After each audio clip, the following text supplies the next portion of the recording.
Balance കിട്ടാണ്ടേ? ആ തരാം. ബാക്കി കിട്ടിയില്ല. ആ ടിക്കറ്റ് ഇങ്ങെടുത്ത്. ഒരു 80 പൈസ ഇവിടെ കൊടുത്തേ. ഇയാക്കോ? അതെ ഇയാൾക്ക്. വാ, ഞാൻ മാറ്റാം. അതൊക്കെ ഞാൻ മാറ്റിത്തരാം. താൻ വാ. അല്ല എങ്ങോട്ടാ? ചില്ലറ മാറണ്ടേ? ഇവിടെ ചോദിക്കാം. ഇവിടെ എങ്ങും ചില്ലറ കാണത്തില്ല. അല്ലെങ്കിൽ ഏതെങ്കിലും സാധനം മേടിക്കണം. നിങ്ങൾക്കോ എനിക്കോ പ്രയോജനമുള്ള സാധനങ്ങളൊന്നും ഇവിടെ ഇല്ലതാനും. വാ. അല്ല 80 പൈസയല്ലേ, സാരമില്ലേ. എന്ന് വെച്ചാൽ? എന്നുവെച്ചാ പിന്നെ തന്നാ മതി. പിന്നെയോ?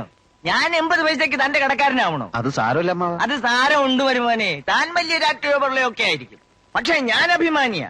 80 പൈസ തരാതെ തന്നെ വിടുന്ന പ്രശ്നമേ ഇല്ല. വാ.